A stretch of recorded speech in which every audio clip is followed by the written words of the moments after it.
Ya, baik, hari ini kita akan membahas tentang mata kuliah kejahatan korporasi. Ya, ada dua pengertian. Pertama adalah disebut apa itu kejahatan dan apa itu korporasi. Ya, tapi sebelum itu kita lihat dulu bagaimana kejahatan-kejahatan korporasi itu terjadi. Ya, sebelum kita bahas apa itu kejahatan dan apa itu suatu korporasi.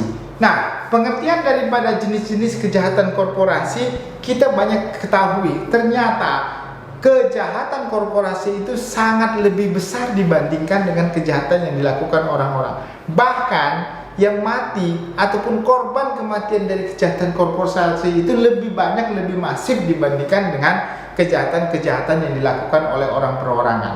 Ya, bahkan ada beberapa survei yang dilakukan di Amerika terkait dengan kejahatan korporasi.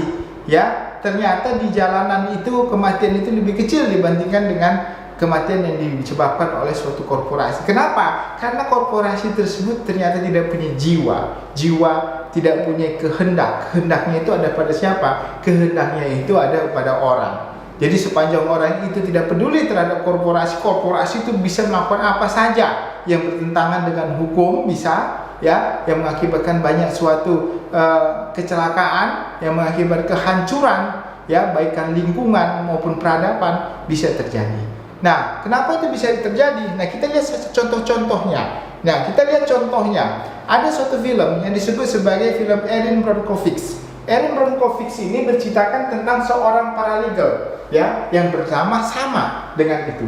Ini adalah kejadian yang benar, yang nyata, di mana di perusahaan Pacific Gas and Electronic PNG Corporation itu adalah ada kebocoran. Ya, gas yang mengakibatkan apa? Ada indikasi itu mengakibatkan kanker ya bagi orang-orang tertentu yang ada pasien.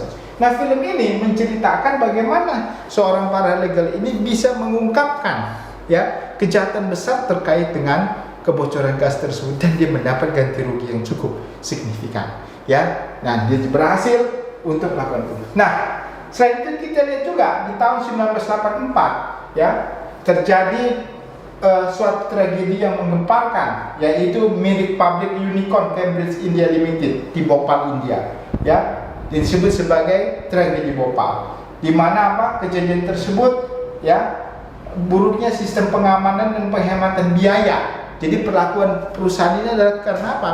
Buruknya suatu program dan juga menghemat biaya, sehingga apa perusahaan tersebut mengakibatkan apa ya, mengakibatkan efek gas beracun ya, yang mengakibatkan damage ya. Apa artinya ini? Mengakibatkan suatu kehancuran ya terhadap orang-orang tertentu di sana. Nah, coba kita lihat di sini. Ini ada suatu kejadian yang sangat menggenaskan pada saat itu di Bhopal ya.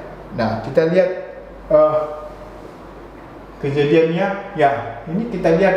Nah, ini suatu kejadian yang cukup Bhopal gas disaster ya, tahun 1984 ya, hampir 10.000 orang mati dalam first 3 days, dalam 3 hari 10.000. Anda bayangkan, inilah suatu akibat dari suatu kejadian ya yang dilakukan, kejahatan yang dilakukan oleh korporasi ya, di mana dia melalaikan suatu tanggung jawabnya.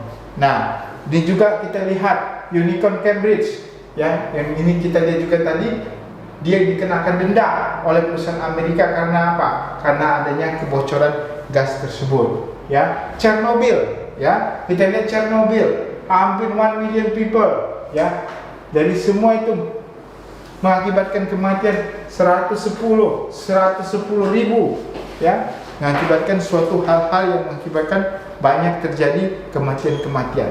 Ini suatu hal yang kita sebut sebagai apa?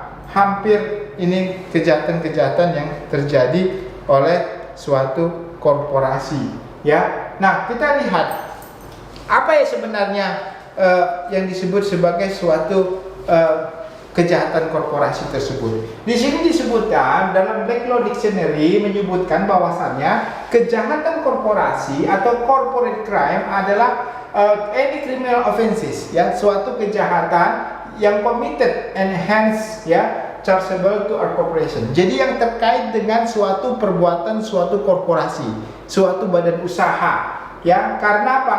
Karena aktivitas. Apakah aktivitas itu dilakukan oleh direksinya atau dilakukan oleh karyawan-karyawannya, ya. Contohnya apa?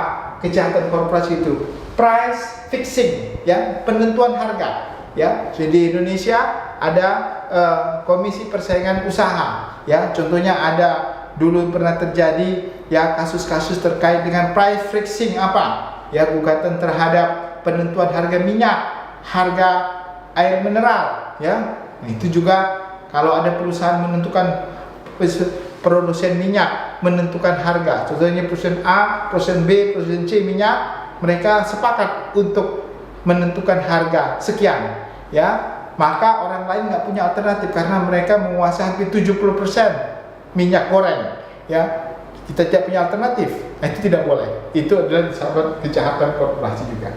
Nah, toxic waste dumping, ya, yang beracun, makanan-makanan beracun, ya, itu juga termasuk suatu kejahatan, ya, yang masuk dalam yang cenderung dianggap sebagai white collar crime, ya, kejahatan kerah putih. Nah, jadi pada umumnya corporate crime itu terkait dengan kejahatan kerah putih, ya, yang dilakukan oleh siapa? Perusahaan atau orang-orang yang di dalam perusahaan. Apakah dia pengendali, apakah dia pengurus, apakah dia employee atau pegawai-pegawai dalam satu perusahaan. Tapi yang diuntungkan adalah perusahaannya, yang mendapatkan kenikmatan perusahaannya, ya, atau perusahaannya tidak dengan sengaja untuk mengatasi atau tidak sengaja untuk melarang, tidak sengaja untuk membuat aturan yang membatasi untuk tidak melakukan suatu perbuatan yang melanggar ketentuan-ketentuan perundang-undangan. Nah, itulah disebut sebagai kejahatan korporasi dalam Black Law Dictionary. Nah, jadi kejahatan tindak pidana yang dilakukan oleh karena dapat disebabkan suatu perbuatan-perbuatan tersebut. Nah, Sally Ascension mengutip pendapat John Breakaway mengatakan kejahatan korporasi adalah conduct of a corporation, ya, terkait dengan corporate atau perusahaan atau employee atau orang yang bertindak untuk dan atas nama korporasi tersebut. Jadi dia ditentukan itu adalah suatu kejahatan dalam suatu ketentuan peraturan perundang-undangan. Nah, kembali lagi, jadi kalau belum ada ketentuan undang-undang yang mengatur bisa dipidananya korporasi atau pengurusnya, maka tidak dapat ditetapkan pemidanaan. Jadi kalimat tentang kejahatan korporasi itu dianggap sebagai suatu kejahatan bisa dipidana apabila memang itu sudah diatur dalam ketentuan peraturan perundang-undangan. Jadi definisi kejahatan korporasi itu adalah suatu kejahatan yang dibuat, yang dilakukan oleh suatu korporasi, ya, melalui siapa? Melalui pengurusnya, pengendalinya, ataupun employee, ya, yang terkait dengan yang bertindak untuk dan atas nama perseroan tersebut. Nah, kita lihat Simpson mengatakan bahwa ada 3 ide pokok dari definisi, ya, Breakaway mengenai kejahatan korporasi. Ya, pertama, tindakan ilegal korporasi dan agen-agennya, maksudnya di bawah korporasi tersebut, adalah tindakan yang bersifat ekonomi. Ya, jadi korporasi tujuannya biasanya ekonomi, mendapatkan keuntungan, ya, atau prosedur administratif. Jadi kejahatannya sifatnya yang terkait dengan administratif, contohnya pemalsuan surat izin, ya, atau anti dumping tadi, atau memalsukan produksi atau mengurangi kemampuan daya produksi yang mengakibatkan kebocoran gas atau operasionalnya. Nah, itu dianggap sebagai suatu perbuatan pidana korporasi, ya, atau juga suap yang mewakili korporasi. Nah, jadi yang terkait dengan apa? Pelanggaran hukum perdata, pidana, dan administratif.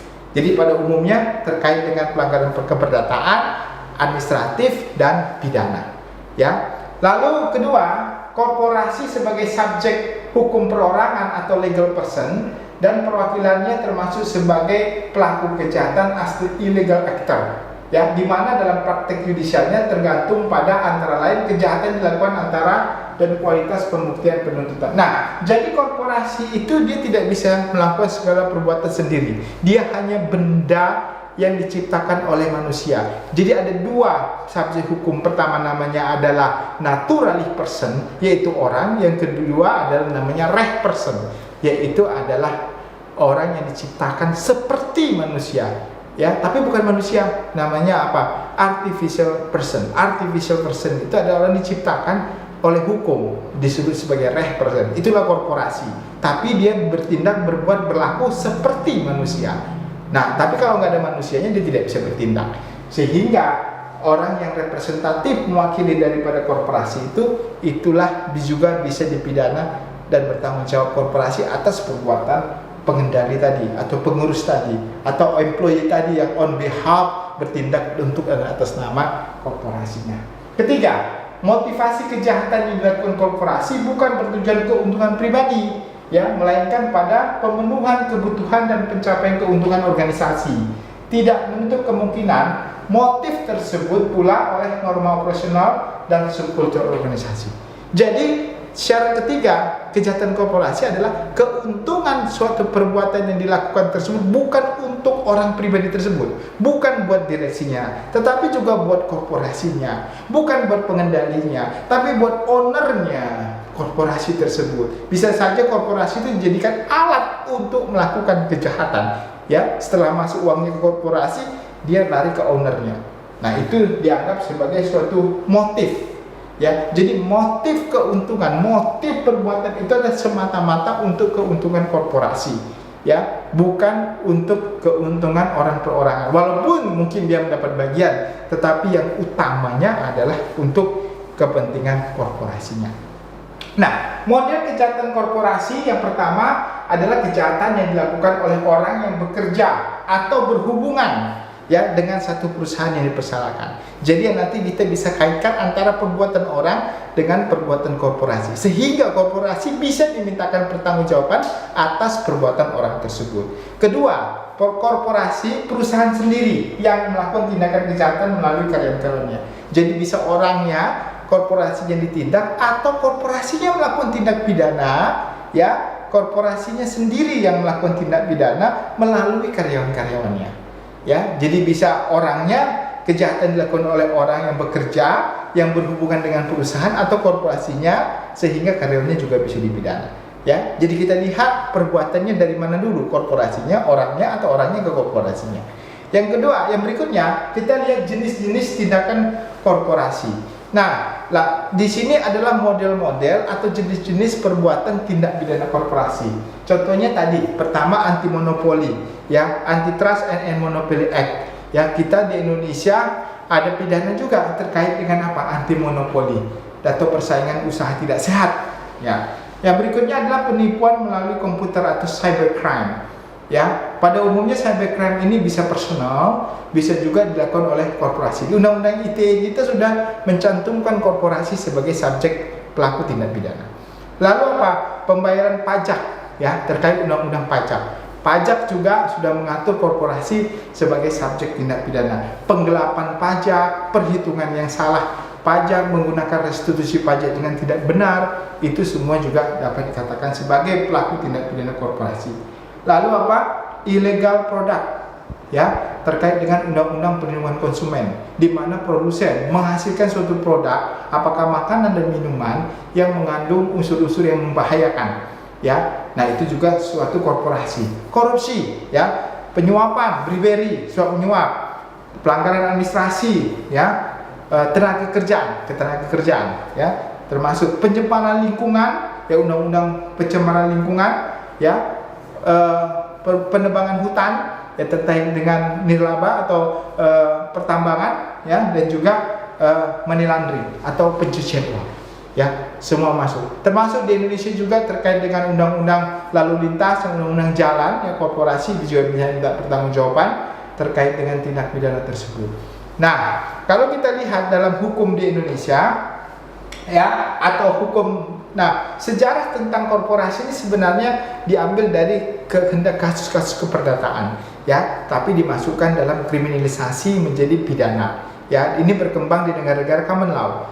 Tindak pidana korporasi kita tidak akan temukan dalam KUHP kita, ya, kitab undang-undang hukum pidana kita yang datang dari Belanda. Tidak, ini berasal murni dari common law system. Bahkan beberapa negara yang menganut tentang continental system atau peripenal, dia tidak mengatur pidana terhadap korporasi. Jerman atau sendiri dia menolak, ya, untuk itu sifatnya administratif. Tapi common law system menjadikan korporasi sebagai subjek tindak pidana. Nah, jadi ada doktrin yang disebut sebagai Universitas de Legion non potest, ya. Korporasi tidak mungkin melakukan tindak pidana. Kenapa? Karena korporasi tidak mempunyai kehendak, tidak punya niat. Padahal dalam suatu perbuatan pidana dia harus ada dua unsur, ada perbuatan, ada kesalahan. Kesalahan itu dilihat dari mana? Ada niat, kehendak untuk melakukan perbuatan. Sementara korporasi adalah cuma kertas doang, ya, SK tentang pembentukan korporasi. Dia nggak punya niat. Kehendak niatnya itu ada dalam diri siapa? Dalam diri orang pengendalinya. Artinya bahwasannya korporasi adalah suatu bentuk usaha yang dimana dia tidak bisa melakukan suatu perbuatan tanpa yang dilakukan oleh pengendalinya atau pengurusnya atau orang kaki tangan ataupun employee dari suatu korporasi tersebut, sehingga perbuatan korporasi tersebut bisa dimintakan pertanggungjawaban hukum apabila ditemukan adanya suatu perbuatan yang dilakukan oleh siapa tadi? Kaki tangannya tersebut. Nah, walaupun kita lihat di sini ada unsur kesalahan dan ada unsur perbuatan, maka dapat dikatakan korporasi telah melakukan suatu perbuatan pidana. Nah, kalau kita lihat bagaimana konsep yang kita sebutkan tadi, common law system mengatur untuk bisa mempidanakan korporasi, sehingga tujuan utamanya bukan adalah hukuman badan karena itu adalah untuk pengurus, tetapi adalah denda dan adalah ganti rugi. Maka dalam konsep di Amerika berlaku konsep vicarious liability. Nanti kita akan jelaskan lebih dekat lagi sehubungan dengan vicarious liability dalam model-model mengakibatkan korporasi dapat dimintakan pertanggungjawaban pidana. Nah, konsep vicarious liability yang berlaku di Amerika ini adalah terkait dengan pertanggungjawaban pidana korporasi yang dilakukan oleh kaki tangannya atau employee-nya atau pengurus-pengurusnya, ya. Tidak strictly, tetapi tergantung kepada apa? Apakah korporasi tersebut mendapatkan keuntungan ataukah korporasi tersebut tidak memberikan kehati-hatian dalam melakukan suatu penegasan pelarangan terhadap suatu tindakan tertentu, atau tidak ada upaya hukum untuk mencegah terjadinya suatu perbuatan pidana yang mengakibatkan kerugian orang lain tetapi menguntungkan korporasi tersebut. Ya, nah kita lihat di sini seorang pegawai korporasi atau agen-agennya yang melakukan suatu perbuatan yang menguntungkan korporasi, maka perusahaan itu memperoleh keuntungan, maka dia harus dimintakan pertanggungjawaban. Tapi ingat, perbuatan korporasi semata-mata untuk mendapatkan apa? Mendapatkan ganti rugi, ya, atau memberikan denda, ya, terhadap korporasi tersebut. Karena pada umumnya dana korporasi itu lebih besar dibandingkan daripada dana pemiliknya atau dana employee-nya, sehingga kalau employee ataupun pengurusnya atau pengendalinya tidak mampu untuk membayar denda, maka korporasinya lah yang bertanggung jawab, dan konsep vicarious liability berlaku di situ. Nah, beda dengan di Inggris. Inggris menggunakan lebih ketat lagi dengan konsep identification theory. Dalam konteks identification theory nanti kita lihat bahwasannya tidak serta-merta perbuatan daripada employee atau pengurus itu dapat dikatakan sebagai perbuatan daripada korporasi, karena harus diidentification dulu, ya. Apakah perbuatan daripada employee, apakah perbuatan daripada pengurus itu merupakan perbuatan yang sifatnya adalah policy, kebijakan. Jadi kalau representasi daripada orang tersebut bukan representasi dari perusahaan, maka perusahaan tidak dapat dimintakan pertanggungjawaban pidana. Nah, sehingga niat dari perbuatan tersebut, ya, apa yang dapat dipertanggungjawabkan secara langsung kepada korporasi apabila dia merupakan representasi kehendak, ya, directing my theory daripada korporasi tersebut. Kalau dia bukan memangku kebijakan, ya, untuk mengidentifikasinya itu harus ditentukan lebih dahulu. Nah, inilah, ya, sebagai pengantar untuk korporasi ini, kejahatan korporasi dan jenis-jenis korporasi. Nah, sekali lagi ada dua, ya, dalam tindak kejahatan korporasi. Kejahatan korporasi, dan kita lihat nanti apa yang dimaksud dengan korporasi, bentuk-bentuk usaha apa saja yang dapat dikatakan sebagai korporasi tersebut. Kiranya ini dapat memberikan pencerahan bagi kita semua. Jangan lupa konten ini untuk membantunya, perlu dukungan kita semua untuk subscribe dan sharing pengalaman ilmu-ilmu hukum. Selanjutnya kita akan melihat banyak sekali video-video tentang ketentuan hukum dan peraturan-peraturan tentang hukum di Indonesia. Terima kasih, kiranya bermanfaat bagi kita semua.